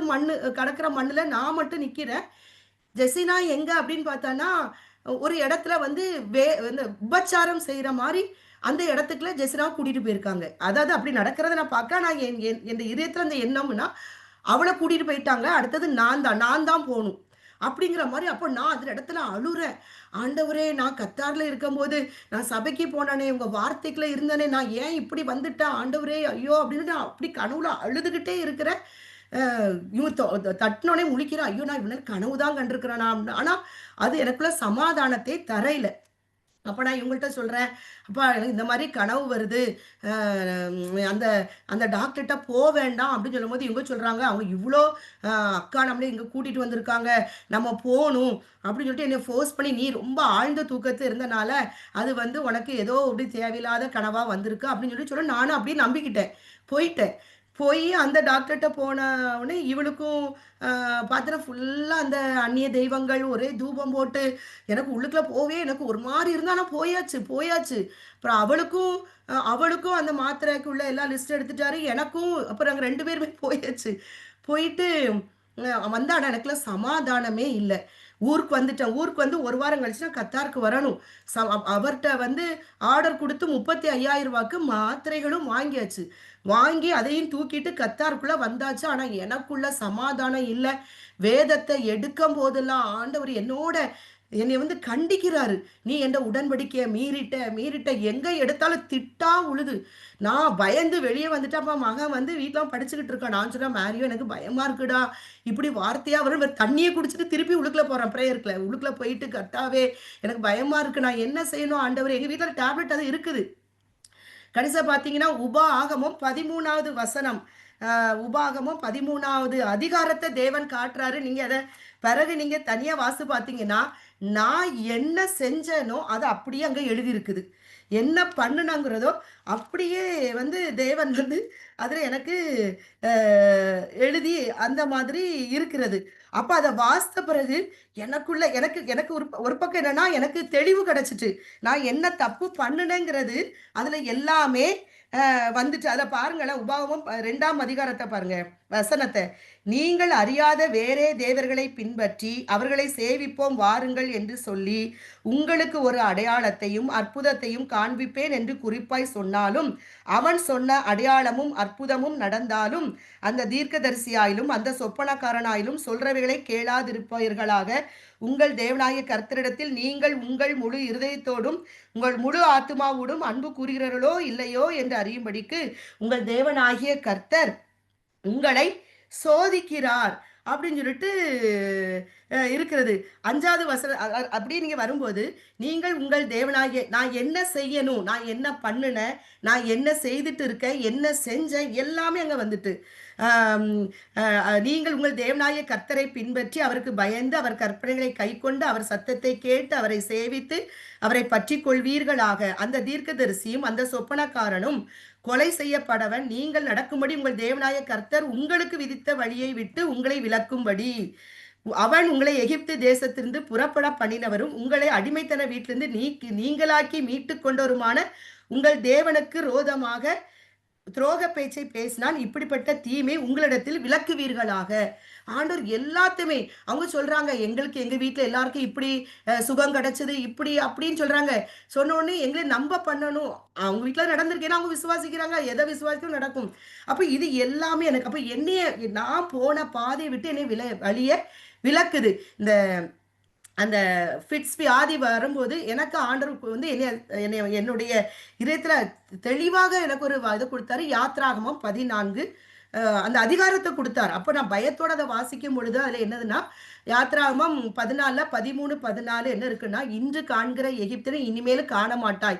இந்த வார்த்தை எப்ப தந்தார்னா, எனக்கு 2008ஆம் வருஷம் கடைசி அந்த ஃபிட்ஸ் வருது. நான் அன்னைக்கு முழு இதயத்தோடு நான் கர்த்தரை மாத்திரம் நம்பி ஆம்புலன்ஸ்ல ஏறவே இல்லை. நான் வரமாட்டேன், இந்த இடத்துல அவருக்கு சுகத்தை தந்தா நான் தருவேன், நான் வரமாட்டேன். அந்த இடத்துல நிற்கும் போது என் இருதயத்துல இந்த வார்த்தை வருது. ஆனா இந்த வசனம் எங்க இருக்குன்னு தெரியாது. ஏன்னா அப்பதான் நான் ரட்சிக்கப்பட்ட புதுசு. நான் ஆர்சியில இருந்தனால எனக்கு தெரியாது. ஜபமால சொல்ற காரியங்கள், மற்ற பக்தி மார்க்கங்கள் உண்டு. அந்த வசனம் எங்க இருக்குன்னு தெரியாது. ஆனா ஆவியானவர் எனக்காக அந்த ஜபத்தை ஏறெடுத்தார் என்கிறது மட்டும் எனக்கு ரொம்ப 3-4 வருஷத்துக்கு பிறகு 2012 டிசம்பர் மாதம் இந்த வார்த்தையை என் கண்கள் எப்படி கண்டுபிடிச்சேன்னா, என்னுடைய நினைவுல யாத்ராம 14 வந்துட்டே இருக்கு. அப்பந்தான் யாத்ராம 14ங்கிற எண் வருதேன்னு சொல்லிட்டு எடுத்து பார்க்கும் போதுதான் 3 வருஷமா நான் ஏசாயால போய் தேடினேன். ஏன்னா ஏசாயால நிறைய வாக்குத்தத்தம் வரனால இந்த வார்த்தை அங்க இருக்குன்னு அங்க தேட கண்டே பிடிக்கல. ஆனா 2008 மார்ச் ஏப்ரல் மாசம் இந்த வார்த்தை இந்த இதயத்துக்குள்ள இதை வச்சு ஜெபிக்க வைத்தார் ஆண்டவர். ஆண்டவரே, நான் இன்னைக்கு பார்க்குற இந்த வியாதியை நான் இனிமே பார்க்கக்கூடாது. ஆனா இந்த வசனம் எனக்கு தெரியவே தெரியாது.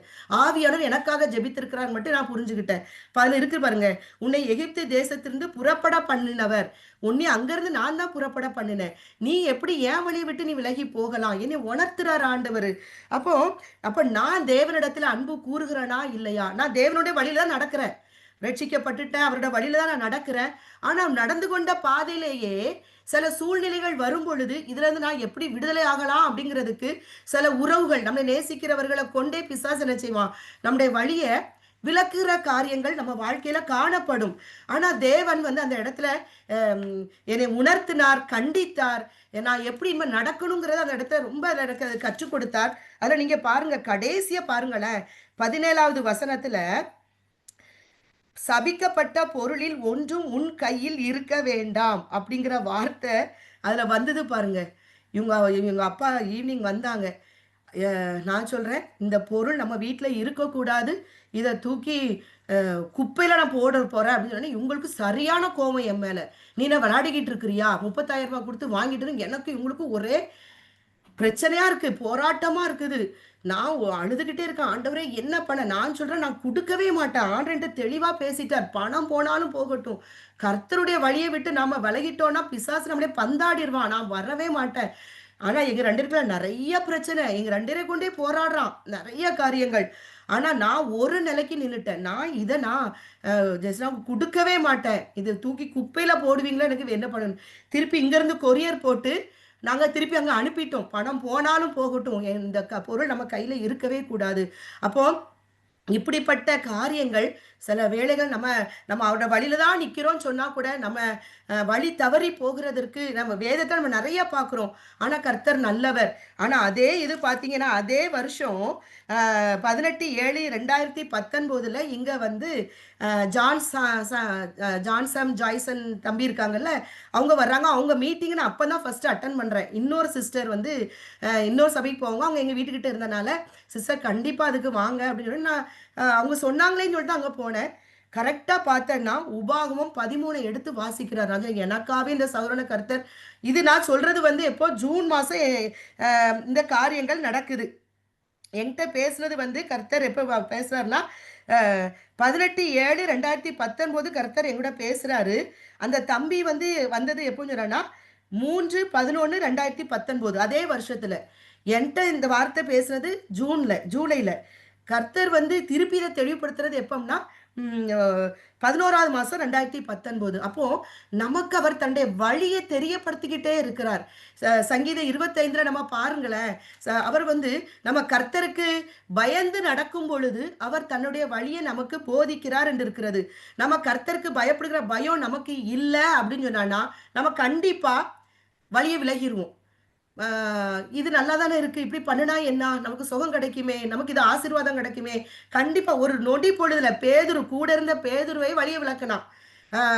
இயேசுவுக்கு பிதாவாகிய தேவன் அமைத்த வழியை விட்டு விளக்குறதுக்கு பிசாசு அவனை பயன்படுத்துற எல்லா காரியங்களும் கண்டிப்பா ஒரு மனுஷன் வாழ்க்கையில நமக்கு உண்டு. அப்போ இப்படிப்பட்ட வழி விலக்குகிற காரியத்திலிருந்து நம்ம தப்பிக்க வேண்டுமானால், தேவன் அந்த சங்கீதம் 1 நமக்கு வேண்டிய வழிநடத்தல கொடுக்கிறார். என்னன்னா, அவருடைய வேதத்தில் பிரியமாயிருந்து, இரவும் பகலும் அவருடைய வேதத்தை தியானிக்கிற மனுஷன் பாக்கியவான். அப்போ என்ன சொல்யூஷன்?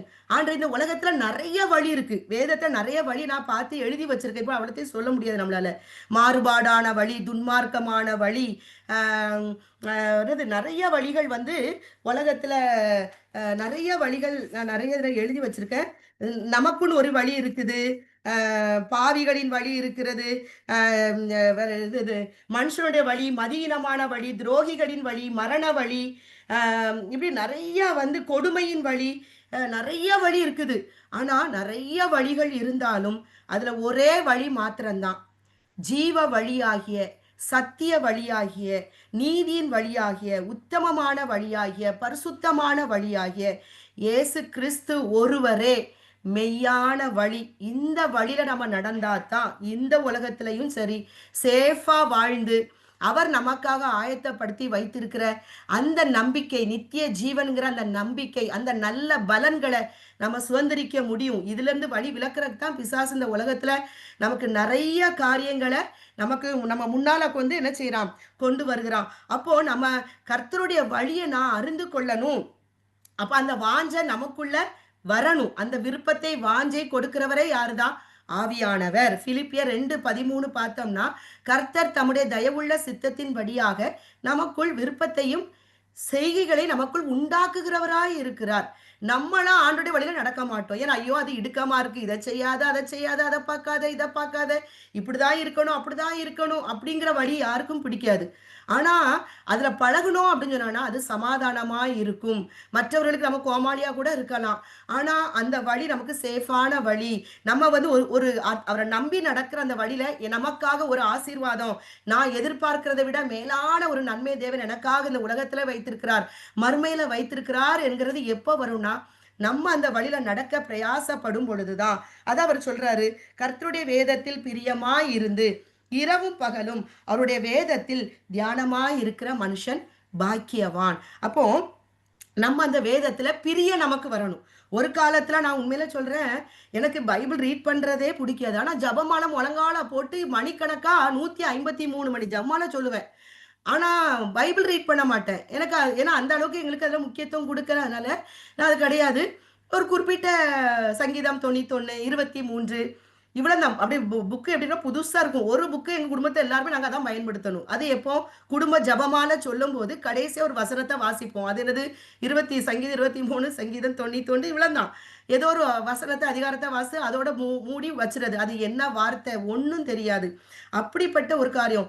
அப்போ எனக்கு பிரியமில்லாம தான் அந்த காரியங்கள். ஆனா அவர் நம்மளை சந்திக்கும் பொழுது, அவர் நம்மளை தெரிந்து கொள்ளும் பொழுதுதான், அவர் தான் நம்முடைய வழிய அவருக்கு பிரியமா நம்மளைய மாற்றுகிறார். நம்மளா அவர் வழிக்குள்ள வரவே மாட்டோம். சில நேரத்துல அன்பா கூப்பிட்டு கூப்பிட்டு பார்ப்பாரு. நம்ம வரலையா, அப்ப என்ன பண்ணுவாரு, காட்டு கழுதையா நம்ம நம்ம வந்து காட்டு கழுத மாதிரி என் இஷ்டத்துக்கு நான் போவேன், என் வழியில தான் நான் போவேன் அப்படின்னு சொல்லும்போது என்ன பண்ணுவாரு, வா உனக்கு கயிறை போட்டு இழுக்கிறேன் அப்படின்ட்டு. நான் அந்த 32 சங்கீதம் 32:8 எனக்கே எழுதுலதான் நினைப்பேன். அதாவது தன்னை வாய் கட்டினால் ஒழிய தன்னிடத்தில் சேராத புத்தி இல்லாத காட்டு கழுதை போல இருக்காதுன்னு. அது எனக்கு தான். அந்த வாய் கட்டுற வரைக்கும் நான் என் வழியில தான் போயிட்டு இருந்தேன், எனக்கு இஷ்டமான வழியில போயிட்டு இருந்தேன். ஆனா ஆண்டவர் நம்மளை சந்திக்கிறார். அவர் என்ன சொல்றார், உன்மேல் என் கண்களை வைத்து உனக்கு ஆலோசனை சொல்லுவேன்கிறாரு. உனக்கு பிரயோஜனமா இருக்கிறத உன் வழி வாய்க்கணுமா, சங்கீதம் சாரி ஏசாயா 48 பாருங்க. நம்ம வழி வாய்க்கணும் அப்படின்னு சொன்னா, அவர் சில பிரயோஜனமாய் இருக்கிறதை நான் உனக்கு போதித்து நீ நடக்க வேண்டிய வழியில உன்னை நடத்துகிற உன் தேவனாகிய கர்த்தர் நானே. அப்ப அவருடைய சித்தம் நம்ம செய்யும் பொழுது நம்முடைய வழி வாய்க்கும். அப்ப அவருடைய சித்தம் செய்யணும்னா நம்முடைய இருதயம் அவருடைய நீர்க்கால்கள் போல நம்முடைய இருதயம் எப்பொழுதும் இயேசுவாகி அந்த வேரோட நம்ம அந்த கொடியோட செடியோட நம்ம இணைந்திருக்கும் பொழுதுதான் நம்ம நல்ல கனிகளை கொடுக்க முடியும். நம்முடைய இலைகள் வந்து உதிர்ந்து போகாது. இலைகள் வந்து எப்படி இருக்கலாம், அது வந்து மருந்துன்னு சொல்லிட்டு வேதம் சொல்லுது. ஆவிக்குரிய மீனிங்ல நம்ம எப்படி எடுத்துக்கலாம்னு சொன்னா, நம்மளுடைய நல்ல வார்த்தைகள், வாயிலிருந்து வருகிற வார்த்தைகள் ஒரு மனுஷனுடைய அவனுடைய காயத்தை ஆற்றணும். அவன் செய்த தப்ப கிளறி கிளறி கிளறி அவனை கூட கொஞ்சம் பொல்லாதவனாக, பாவத்துல விழ வைக்கிற ஒரு நபராக நம்ம காணப்படாதபடிக்கு நம்முடைய வாயில வருகிற அந்த வார்த்தைகள் ஒரு ஔஷதமாக அந்த மனிதனுடைய இரத்தின் காயங்களை கட்ட, அவனை உயிர்ப்பிக்கிறவனாக, இல்ல இந்த சூழலை தாண்ட முடியும், உன்னால முடியும், கர்த்தர் உன் மேல நான் பிரியமா இருக்கிறார், உன் மேல நினைவா இருக்கிறார், நீ இப்படி வரணும்னு உனக்கு நிறைய திட்டங்களை வச்சிருக்கிறார், இப்படி நம்ம ஒருத்தவங்கள்ட்ட சொல்லும் பொழுது அவங்க உயிர்ப்பிக்கப்படுகிற ஒரு வார்த்தையா இருக்கும். கண்டிப்பா அவன் அந்த இடத்திலிருந்து வெளியே வந்துருவான். விபச்சார ஸ்திரீய தேவன் இயேசு கிறிஸ்து ஒரு வார்த்தை கூட சொல்லலைன்னா அந்த இடத்துல அவர் தான் பரிசுத்தர்.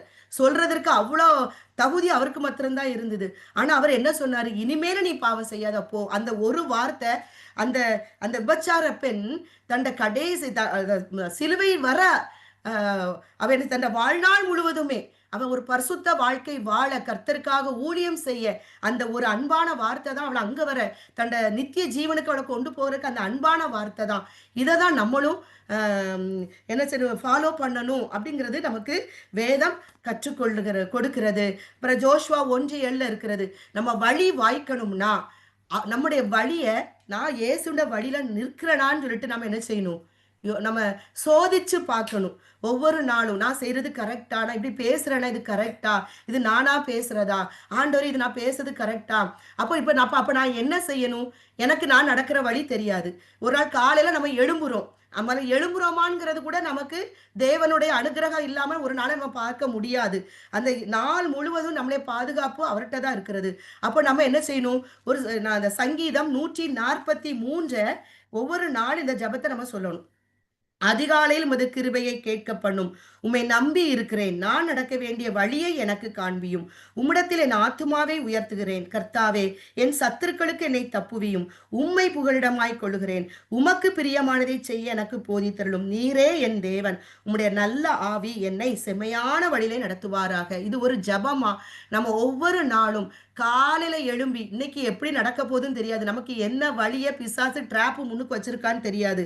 ஆனா நம்ம அதிகாலையில நம்ம எழும்பி கர்த்தர் கரத்துல நம்ம ஆண்டரே நான் இன்னைக்கு எந்த வழியில நடக்கணுமோ அந்த வழியை எனக்கு போதிங்கப்பா, பரலோகத்துல என்னை குறித்து எந்த சித்தம் உங்க புக்கில் எழுதி வச்சிருக்கிறீங்களோ இன்னைக்கு அந்த சித்தத்தின் படியாக என்னை செயல்படுத்துங்க, என் கணவரை செயல்படுத்துங்க, என் பிள்ளைகளை செயல்படுத்துங்க. நம்ம ஒவ்வொருவரும் அதை ஜெபிக்கும் பொழுது கண்டிப்பா நம்ம கேட்டதை ஆண்டவர் நிறைவேற்றுவார். ஏன்னா அவருக்கு பிரியமானதை நம்ம கேட்கிறோம்.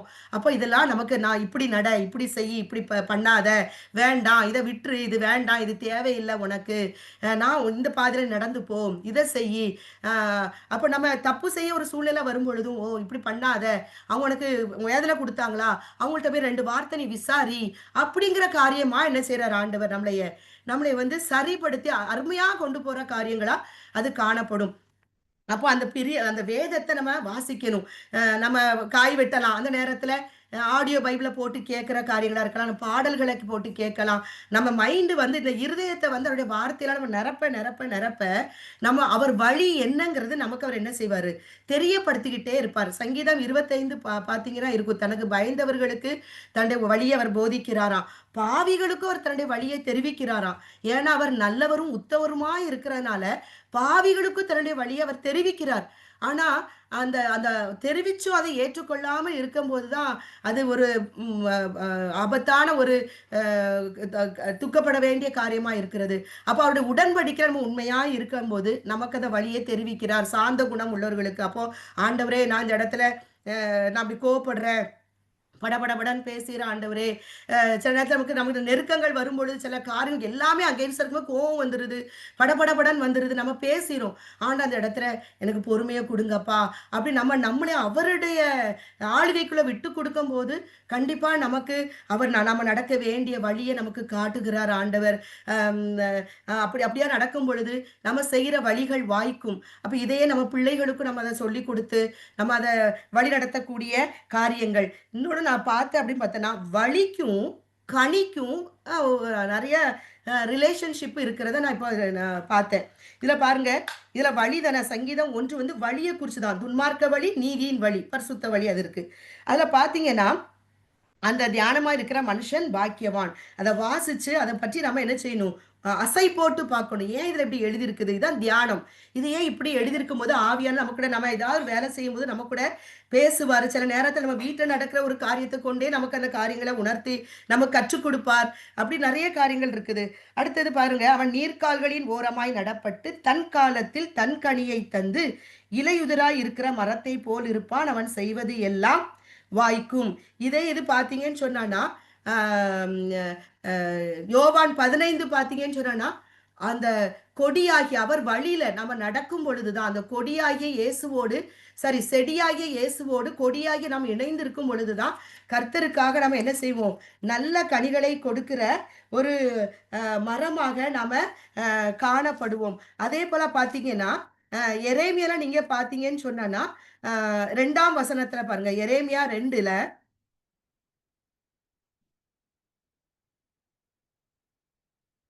எரேமியா அந்த எரேமியா 2ல பார்த்தீங்கன்னா, அந்த வழி தான். அவர விட்டு வழி விலகி போன காரியங்கள் அப்படின்னு சொல்லிட்டு வந்துட்டு அதெல்லாம் பார்த்தீங்கன்னு சொன்னேன்னா, 21வது வசனம். அதில குடுத்திருக்கு பாருங்களேன். 17ல வந்து, "நீ அவரை விட்டு போகிறதுனால் அல்லவோ" நம்ம அவர வழிய விட்டு நம்ம விலகி போகிறோம். அந்த வழிய குறிச்ச காரியங்கள் அதில வருது. 21வது வசனத்த பாருங்க. "நான் உன்னை முற்றிலும் நற்கனிய தரும் உயர்குல திராட்சை செடியாக நாட்டினேன்."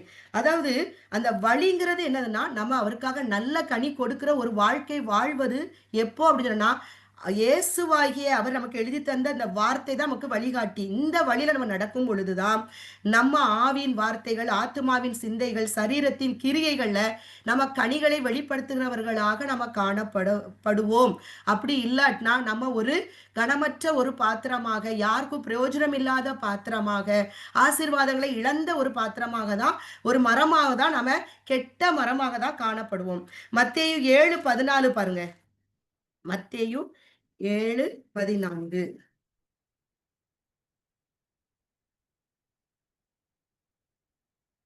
அதுல பாருங்க, 7ல 13, 14 வந்து இடுக்கமான வாசல், ஜீவனுக்கு போகிற வாசல். அந்த 2 வாசலை குறிச்சுட்டு, அடுத்ததுல பாருங்களேன் 16, 17, 20 வர இருக்கு பாருங்க. கனிகள குறிச்சு தான் அங்க எழுதியிருக்குது.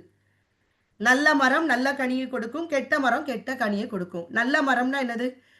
இயேசுவ கூட அந்த சங்கீதம் 1ல இருக்குல்ல. நம்மளுடைய இருதயமாகிய இந்த நம்முடைய இருதயம், இந்த நீர்க்கால்கள், அந்த நீர்க்கால்களின் ஓரமாகிய இயேசுவோட, இந்த வேரோட நம்ம இணைந்து இருக்கும் பொழுது தான், நம்ம நல்ல கனிய கொடுப்போம். ஆவியார் நமக்குள்ள இருந்து செயல்படுவார். நீ இப்படி வார்த்தை இன்னைக்கு இது வாசித்தல்ல, இந்த வார்த்தைகள நமக்கு நினைப்பூட்டுவார். இப்படி வசனம் சொல்லுதுல்ல, நீ இப்படி நடந்துக்கலாமா? இப்படி பேசலாமா? நீ பண்றது கரெக்ட்டா? நீ அகங்காரமா இல்லையா? பெருமையா இல்லையா?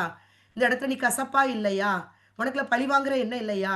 அப்படிங்கிற நமக்கு என்ன செய்றாரு? உணர்த்தி, கெட்ட மரமா நாம இல்லாதபடிக்கு, கர்த்தருக்காக நல்ல கனிகளை கொடுத்து, பிதாவாகிய தேவன் நம் மூலமா மகிமைப்படவும், அநேகர அவரிடத்துல கொண்டு வருவதற்கு நம்மளை ஒரு தகுதியுள்ள பாத்திரமாக நம்மளை மாற்றுவதற்கு அவருடைய வழியாகிய, சத்திய வழியாகிய, அவருடைய ஜீவ வழியாகிய, நீதியின் வழியாகிய, அவருடைய கட்டளைகள, கற்பனைகள நம்ம அன்புடன் கைக்கொண்டு நடக்கிறதுக்கு நம்ம பிரயாசப்படணும். அதுக்கு ஒப்பு கொடுக்கும் பொழுது, நம்ம வழி வாய்க்கும். இந்த உலகத்துல நம்ம எத செஞ்சாலும் அது வாய்க்கும். அந்த வழி போற ப வா வழி எப்படி இருக்கும்னா, உடனே உடனே எல்லாம் சக்சஸா எல்லாம் நடக்காது. ஏன்னா பிசாசு நம்ம கூட போராடுவான். அப்போ அந்த வழியில நெறைய தடைகள் வரும், போராட்டங்கள் வரும், நிந்தைகள் வரும், அவமானங்கள் வரும், நடக்காதோங்கிற காரியங்கள் வரும்.